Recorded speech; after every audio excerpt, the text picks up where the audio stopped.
আমন্ত্রণ জানাচ্ছি প্রিয় দর্শক, মানচিত্রের নিয়মিত আয়োজন কথোপকথনে। আজকে এতক্ষণ আপনারা বুঝেছেন যে আমি কি বিষয়টা নিয়ে কথা বলবো। আমি হেডলাইনে লিখেছি 72 ঘন্টার ভিতরে কি ঘটছে বা ঘটতে যাচ্ছে, এবং থাম্বনেলে যে ছবিটা দেখেছেন এটা আসলে ইন্ডিয়ার বর্ডারের ছবি। এই ছবিটা এক্সক্লুসিভ একটা ছবি। থাম আপনার ব্যানারের যে ছবিটা, এটা এক্সক্লুসিভ ছবি।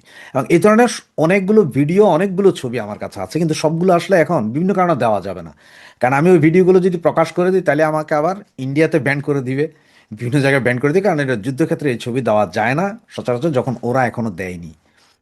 এবং আপনারা এই যে কি ঘটবে সেটা বলছি আপনার, তার আগে আপনার এই ছোট্ট এই ভিডিওটি একটু দেখুন। بسم الله الرحمن الرحيم. كتب عليكم القتال وهو كره لكم وعسى أن تكرهوا شيئا وهو خير لكم وعسى أن تحبوا شيئا وهو شر لكم والله يعلم وأنتم لا تعلمون. صدق الله العظيم. وقال رسول الله صلى الله عليه وسلم إذا تركتم الجهاد فسلط الله عليكم ذلة أو كما قال عليه الصلاة والسلام. আজকে পাকিস্তানের ভূমি থেকে বাংলাদেশের ওই দাওয়াতি ভাইদেরকে এবং আপনি ভিডিওটি দেখলেন। এই ভিডিওতে যে ভিডিও বার্তাটা, এটাও প্রায় 3 মিনিটের। পাকিস্তানের মাটি থেকে মুজাহিদরা ঘোষণা দিচ্ছে, এবং এই মুজাহিদই বাংলাদেশে আছে। এই যে আপনার 2 দিন আগে একটা জিনিস খেয়াল করেছেন, 2 দিন আগে বিডিআর বিদ্রোহ নিয়ে বলেছে ইন্ডিয়া থেকে 1,000 লোক এসেছে, তার মধ্যে 900 জন ছিল, 70 জন কীভাবে আসছে কীভাবে গেছে এগুলো জানে না। তো বাকি 900 জন যে জানছো ওগুলোর ছবি আর কীভাবে আসছে কীভাবে গেছে এটা প্রমাণ করে দাও, সেটা দেয় নাই। আওয়ামী লীগের জড়ানো হচ্ছে। এদিকে খালেদা জিয়া হসপিটালে। খালেদা জিয়া এখন, গতকাল মেজর আক্তার জামান, আপনারা আমার এই চ্যানেলেই দেখেছেন, মেজর আক্তার জামান যা বলছেন উনি বেঁচে নেই। ওনার মৃত্যু যে হয়েছে এটা তো এখনও বলছে না। তা আমি ওনাকে বলেছিলাম যে 16 তারিখ ঘোষণা দেওয়া হবে না, বিজয় দিবসের দিন খালেদা জিয়ার মৃত্যু বরণ করেছে, বিজয়ের খুশিতে বাংলাদেশের, সেটা দিবে কিনা। এখন আসলে মৃত্যুর এই লাশ, যে উনি যে লাশ হয়ে বেরোবেন, এটা কি ওরা এখন দিবেন না পরে দিবেন সেটা আসলে আমরা কেউই জানি না। আর মেজর আক্তারের কথা ধরে যদি আমরা মনে করি তাহলে হয়তো বিদেশ পাঠায়, ওখানে বলবেন যে এইখানে বলবেন যে লাশ হয়েছে। এই ধরনের ঘটনা যখন চলছে আসলে এরা কোনো রিস্ক নিতে চাচ্ছে না। কারণ হচ্ছে ওরা জানে যে দেশে একটা অরাজক পরিস্থিতির সৃষ্টি করা হবে যাতে নির্বাচনটা না হয়। মূলত ইনুস বাহিনী যেটা, ওই যে নির্বাচন নির্বাচন বলতেছে, এগুলো না। আর একটা কথা বলি, আপনি নির্বাচন আওয়ামী লীগ ছাড়া হবে না, যেহেতু আপনার সমস্ত মানবাধিকার সংস্থা, ইউনেস্কো, জাতিসংঘ, কমনওয়েলথ সবাই বলছি ইনক্লুসিভ ইলেকশন। যেখানে আগে ইউরোপিয়ান ইউনিয়ন বলছিল যে ওকে, কিন্তু এখন ইউরোপিয়ান ইউনিয়ন বলছে যে ইনক্লুসিভ হইতে হবে। ইনক্লুসিভ হইতে হলে আওয়ামী লীগকে লাগবেই, আওয়ামী লীগ ছাড়া ইলেকশন হবে না। তো এখন এসে যে ওই যে 72 ঘন্টা বললাম, আপনারা জানেন যে এর আগেও আমি একটা ভিডিওতে দিয়েছিলাম, বলেছিলাম 2 দিন আগেরই, যে কুমিল্লা থেকে অলরেডি 11 জনকে উঠাই নিয়ে গেছিল এটা জঙ্গি আস্তানা থেকে, এবং বাকি 2 জন বাংলাদেশ সেনাবাহিনী ধরছে এবং কিছু অস্ত্রশস্ত্র উদ্ধার করেছে। এটা হচ্ছে যে খলিলুর রহমানের সাথে যেসব কথাবার্তা হয়েছিল ইন্ডিয়াতে, এবং পরে উনি দোহা থাকতেই এই অ্যাটাকটা করছে। যে বাংলাদেশে যে 14টা ঘাঁটির কথা বলা হয়েছিল, এই ঘাঁটিগুলোর মধ্যে এটা একটা। বিভিন্ন জন বলতেছে যে এছাড়াও অন্যান্য ঘাঁটিতে ড্রোন অ্যাটাক হয়েছে বা ইয়ে হয়েছে, তবে সেই বিষয়ে আমি আসলে 100% শিওর না। তবে এটা শিওর যে আগামী 72 ঘন্টার ভেতরে, তার মানে এমনও হতে পারে আজকে 3 তারিখ, কালকে পুতিন আসছে। পুতিন কি একদিন থাকবেন বা 2 দিন থাকবেন 3 দিন থাকবেন এটা এখন আমি শিওর না, তবে ওনার সফরটা সম্ভবত 2 দিন বা 3 দিনের। তো 72 ঘন্টায় এই জন্য বলছি যে হয়তো পুতিন এখানে থাকা অবস্থায় হয়ে যেতে পারে, অথবা পুতিন ফ্লাইটে উঠবে, এদিকে কাহিনী ঘটে যাবে। আপনারা খেয়াল করেছেন গতকাল রাতে, হ্যাঁ গতকাল রাতে বা পরশুদিন রাতেই ঘোষণা দিছে, নোটাম ঘোষণা হয়েছে 14,000 কিলোমিটার, যেটা আপনার পৃথিবীর ইতিহাসে এত বড় নোটাম আর কখনো হয় নাই। যে 14,000 কিলোমিটার ধরে কোনো দেশ কোনো অস্ত্র প্রশিক্ষণ বা অস্ত্র বিস্ফোরণ এগুলোর জন্য 14,000 কিলোমিটার নেয় না, পুরোটাই ব্লক। এবং পুরো এরিয়ায় আপনাদের ওই যে ব্যানারে যে ছবিটা দেখছেন, এই ধরনের কামান থেকে শুরু করে বিভিন্ন মিসাইল চার্জ করার মতন যত মেশিনপত্র আছে সব ওখানে আছে। পুরো বর্ডারে এই মুহূর্তে 2.5 লক্ষ সেনাবাহিনী আছে, সেনাবাহিনী ইন্ডিয়ান সেনা। এবং সবচেয়ে মজার বিষয়, আপনার যে 7 সিস্টার খেয়ে দিবেন বলছেন, সেইখানে পৃথিবীর সবচেয়ে দুর্ধর্ষ সেনা, যেটাকে গুর্খা সেনা বলা হয়। গুর্খা, এইখানে আমাদের নেপালি এবং ভারতীয় সব পাহাড়ি সেনা, এগুলো গুর্খা। এটা ব্রিটেনে আছে এই সেনাটা, কারণ ব্রিটেন যেহেতু আমাদেরকে আগে রুল করেছিল ব্রিটেন ওই গুর্খা সেনা, এবং গুর্খা সেনারা অস্ত্র ছাড়াও শুধুমাত্র একটা ছুরি দিয়েও অস্ত্রধারী 8-10 জনকে এট এ টাইম মারতে পারে, এত দুর্ধর্ষ এই গুর্খা সেনা। ওইটা পুরোটাকে ডেপ্লয়েড করে দেওয়া হয়েছে সেভেন সিস্টারে। আর এই যে ছবি, আমি আরও কিছু ছবি এবং লাইভ ভিডিও করার জন্য আমরা চেষ্টা চালাচ্ছি, যে কোনো মুহূর্তে হয়তো আমরা লাইভ করতে পারি ওই অঞ্চলগুলো, পুরো বাংলাদেশের পুরো বর্ডারটা, ইন্ডিয়া বাংলাদেশের সমস্ত বর্ডারে পুরোটাতে লাইভ করার জন্য চেষ্টা চলছে। হয়তো সফল হতে পারি, যদি হতে পারি তাহলে সাথে সাথে আপনাদেরকে লাইভে করে দেখাবো যে কী অবস্থা। এবং যতটুকু এই মুহূর্তে পর্যন্ত খবর পাচ্ছি তাতে হচ্ছে যে ইন্ডিয়া হয়তো সার্জিক্যাল স্ট্রাইক করে দিতে পারে বাংলাদেশের উপরে। এবং ডাক্তার ইনুস তারা গত 2 দিন ধরে 3 বাহিনী সহ ব্যাপক মিটিং মিছিল করছে, ব্যাপক মিটিং করছে প্রতিদিন। এটা আসলে যে খালেদা জিয়া মারা গেলে কী হবে, অমুক হলে কী হবে, ওগুলা না, এগুলো হচ্ছে যে আইওয়াস, পাবলিক যাতে এইদিকে নজর না দেয়। বর্ডারের অবস্থা কি হচ্ছে, বর্ডারে এখন ওদের পেঁয়াজ পয়সা যাইতেছে, এই পয়সা যাইতেছে, সেই পয়সা, এগুলা বইলা খুব হই হই রই রই করতেছে যে ইন্ডিয়ার পেঁয়াজ পচতেছে। এগুলা মানুষ যাতে খবর না নেয় যে আসলে ভেতরে ইন্ডিয়া বাংলাদেশের টেনশনটা কোথায় কি যাচ্ছে, কোথায় কি হচ্ছে, যে কোনো কিছু হচ্ছে কিনা, এগুলো। এবং রংপুর থেকে, আমি গত ভিডিওতে বলেছি, রংপুর থেকে প্রায় 12,000 সেনা আমাদের বর্ডারের উপরে নিয়ে আসা হয়েছে, আরও যা সেনা আছে তাও নিয়ে আসা হচ্ছে। এবং গতকাল রাত থেকে আপনার ছবিতে যে যে ট্যাঙ্ক কামান যেতে দেখছেন, ট্রাকে, বাসে, গাড়িতে করে, এগুলো সব কালকে এখনও চলছে। এই মুহূর্ত আপনারা যখন এই ভিডিওটা দেখবেন, এই মুহূর্ত পর্যন্ত এগুলো চলছে। সুতরাং এই 72 ঘন্টা আমাদের জন্য খুবই ক্রুশিয়াল মোমেন্ট। অ্যান্ড এই 72 ঘন্টার ভিতরে ইন্ডিয়া মাইরও দিতে পারে, মাইর খাওয়ার ব্যবস্থা করতে পারে আমাদেরকে, খালেদা জিয়ার লাশও বেরিয়ে আসতে পারে, দেশে একটা অস্থিতিশীল পরিস্থিতি সৃষ্টি হতে পারে। এবং ঢাকা শহরের ভেতরে, আজকের যা খবর, ঢাকা শহরের ভেতরে 6টা আস্তানা অলরেডি চিহ্নিত করা হয়েছে। এবং এগুলোর সবচেয়ে বড় বড় মাদ্রাসা যেই আছে, এই ধরনের 2-3টা আছে, এবং সাথে আরও কিছু স্পট আছে যেগুলোকে চিহ্নিত করা হয়েছে যে জঙ্গি আস্তানা বলে। এবং এইখানে নাকি প্রশিক্ষিত পাকিস্তানি গোয়েন্দা সংস্থার শত শত লোক আছে, এবং তারা যে কোনো মুহূর্তে যে কোনো কিছু ঘটাইতে পারে, যার কারণে আপনার একটা সতর্কতা জারি করছে, যেটা বাংলাদেশের কোনো পত্র পত্রিকা বা টিভিতে বলে নাই, কিন্তু গভর্নমেন্টে বলে নাই। এটা গোয়েন্দা সংস্থার যে সতর্কতাটা, গোয়েন্দা সংস্থা সরাসরি এনএসআই ডিজিএফআই, বাংলাদেশের এনএসআই ডিজিএফআই স্বরাষ্ট্র মন্ত্রণালয়ের যে সতর্কতা পাঠাইছে সেটা বলছি। সেটা হচ্ছে যে ঢাকার খিলখ্যাত কনকর্ড অ্যাপার্টমেন্ট ও পাশে পিঙ্ক সিটি ডুপ্লেক্স আবাসিক এলাকা, পাকিস্তানের জঙ্গি সংগঠনের বড় সামরিক নেতা জাকির খান ও আইএসআই এর সদস্যরা অবস্থান করছে। গোয়েন্দা রিপোর্ট, বাংলাদেশের গোয়েন্দা রিপোর্ট। ঢাকায় পাকিস্তানি এম্বাসিতে তাদের পৃষ্ঠপোষকতায় ও বাংলাদেশের কিছু পাকিস্তানপন্থী অফিসার দেখভাল করছে এগুলো। Pink city duplex ডুরেক্স, pink city ডুরেক্স আবাসিক বাংলাদেশের জঙ্গি সহ বিমান বিধ্বংসী রকেট লঞ্চার, ভারী অস্ত্র যোগান, প্রশিক্ষণ দিচ্ছে, যেখান দিয়ে বিমান উঠানামা করে এয়ারপোর্টের অপোজিটে, জাস্ট ঢাকা এয়ারপোর্টের অপোজিটে। এটা হচ্ছে যে একদম সরাসরি গোয়েন্দা রিপোর্ট, এটা বাংলাদেশের গোয়েন্দা রিপোর্ট। এবং এইসব জায়গায়, এই জন্য বলছি 72 ঘন্টার ভিতরে এইসব জায়গায় হয়তো অ্যাটাক হয়ে যেতে পারে। এই যে জায়গাগুলোর কথা বলছি, একটু দূরে থাকুন, সকলে একটু দূরে থাকুন। আগামী 72 ঘন্টা যে কোনো মুহূর্তে যে কোনো কিছু ঘটবে। আর যদি তেমন আরও কিছু আপডেট আসে, যখনই আসবে সাথে সাথে আপনাদেরকে লাইভ টেলিকাস্ট করার চেষ্টা করব। সুতরাং এই জন্যই বলছি, চ্যানেল সাবস্ক্রাইব করে রাখুন। ধন্যবাদ। ক্ষমতা আছে ভারতের সাথে ফাইট করার কোন যোগ্যতা আছে? এরা কুদতেছে পাকিস্তানের সাহসে, এরা কুদতেছে তুরস্কের সাহসে, এরা কুদতেছে মিডল ইস্টের একটি দেশের সাহসে, এরা কুদতেছে একটি পরাশক্তির সাহসে। কিন্তু যুদ্ধ লাগলে যে কেউ কারো পক্ষে থাকে না, ভেনেজুয়েলার প্রেসিডেন্ট কিন্তু তা দেখেছে। সেও কিন্তু কম কুদে নাই, তার পক্ষে কম জনতা ছিল না, এবং এখনো তার পক্ষে লক্ষ লক্ষ মানুষ মিছিল করতেছে। কোনো কাজ হয়েছে? যখন ধরে নিয়ে গেছে কেউ কথা বলে নাই। চীন এবং রাশিয়া একটা বিবৃতিও দেয় নাই, একটা বিবৃতিও দেয় নাই। আপনি দেখেন, একটা বিবৃতি দিয়েছে এর বিরুদ্ধে দেয় নাই। 2-1 জন মিউ করছে বিড়ালের মতো, অনেকটা পায়ে ধরার মতো, যে পারলে এটা কেন করলেন, কি কারণে। কেউ বলো না তুই করলি কে, এটা বলার সাহস কেউ পায়নি। তো ভারত যখন বাংলাদেশকে আক্রমণ করে বসবে, এই কেউ আসবে না, কেউ আসবে না। আর ভারত বাংলাদেশকে আক্রমণ করলে কিন্তু এক এক এক ফ্রন্টে সে যুদ্ধ করবে না, সে কিন্তু পাকিস্তানের সাথে যুদ্ধ করবে। আপনি নিশ্চিত থাকেন, আপনি নিশ্চিত থাকেন। ভারত যদি কোনো কারণে বাংলাদেশ আক্রমণ করে, সে একই সাথে পাকিস্তানেও আক্রমণ করবে। আপনার চ্যানেলের মাধ্যমে এটা আমি বলে দিলাম, এটা ঘটবে যদি ঘটে আর কি। কিন্তু ভারত আপাতত বাংলাদেশ সার্জিক্যাল স্ট্রাইক করবে বলে আমার মনে হয় না।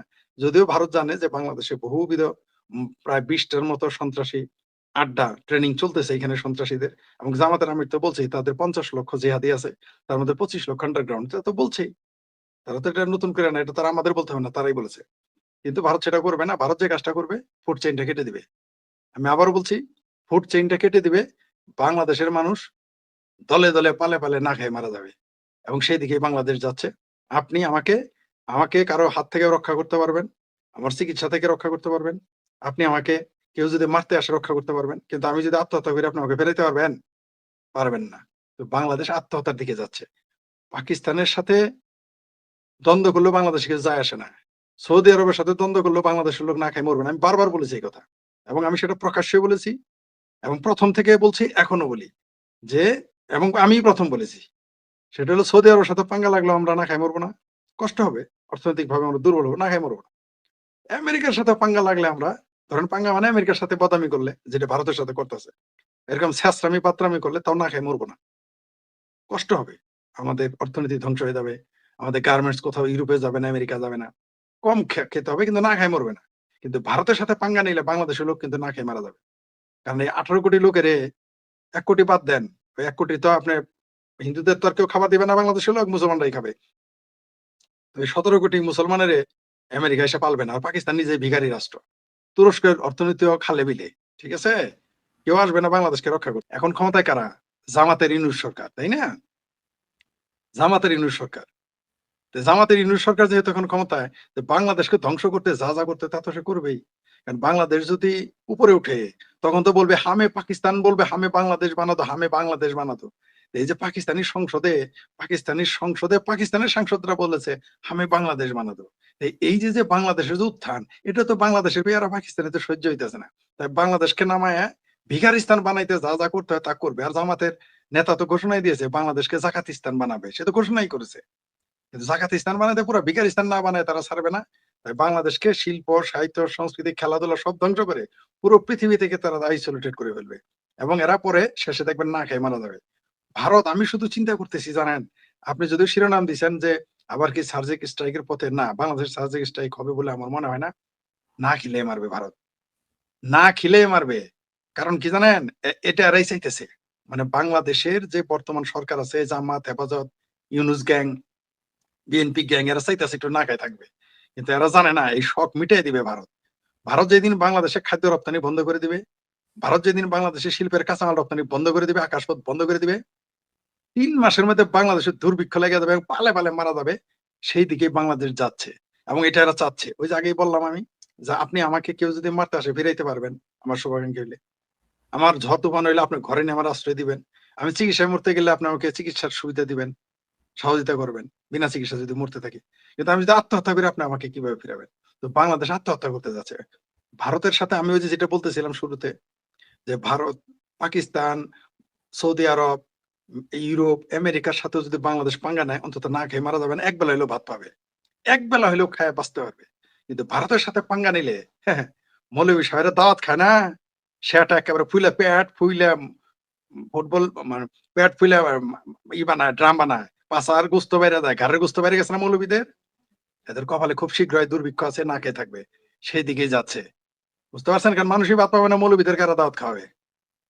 ঠিক আছে? কারা দাওয়াত খাবে? আর এই যে এত এতিমখানা নাইলে কারা সবচেয়ে বাংলাদেশে দুর্ভিক্ষ লাগলে সর্বপ্রথম কিন্তু সর্বপ্রথম কিন্তু বিপদে পড়বে এই মৌলবীরা, আর বিপদে পড়বে আর্মি। না খায় থাকতে হবে এদের। আর্মিতে যাইতে হবে যুদ্ধে, আর মৌলবীরা মরবে না খায়। এই তালেব এলেমেরা, মাদ্রাসা ছাত্ররা না খায় মারা যাবে। কারণ এরা চলে হইলো মানুষের অন্য গ্রামের খাবার দিয়ে মাদ্রাসা চলে। তো নিজেই ভাত পাবে না, নিজের পোলাপানরে ভাত দিতে পারবে না। আমি কি তখন মাদ্রাসায় খাবার দিতে যাবো এতিমেরে বলতে? যাব না। আর সাদকা আনবেন আফগানিস্তান থেকে, সাদকা আনলে কি সৌদি আরব থেকে সাদকা আনবেন? টাকা আনবেন? টাকা দিয়ে টাকা তো কামড়ায় খাইতে পারবেন না আপনি। তেল তো আপনি কামড়ায় খাইতে পারবেন না। সোনা আপনি কামড়ায় খাইতে পারবেন না। ডায়মন্ড দিলেও আপনি কামড়ায় খাইতে পারবেন, তো পেট ভরে না। পেট ভরতে ভাত লাগবে, পেট ভরতে আটা লাগবে। তো সেগুলো কই থেকে আসবে? সেগুলো ভারত বার্মা থেকে আসবে। আর কই থেকে আসবে?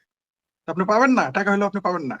ভারত যখন ফুড চেইনটা কেটে দিবে, বাংলাদেশের মানুষ পালে, পালে দুর্ভিক্ষে মারা যাবে। ওইদিকে দেশ যাচ্ছে। আপনি ঠেকাইতে পারবেন না। বাংলাদেশের ২০২৪ সালের ৫ই আগস্টের পরের থেকে বাংলাদেশ, এখন তো জামাতের ইউনূস সরকার। ঠিক আছে?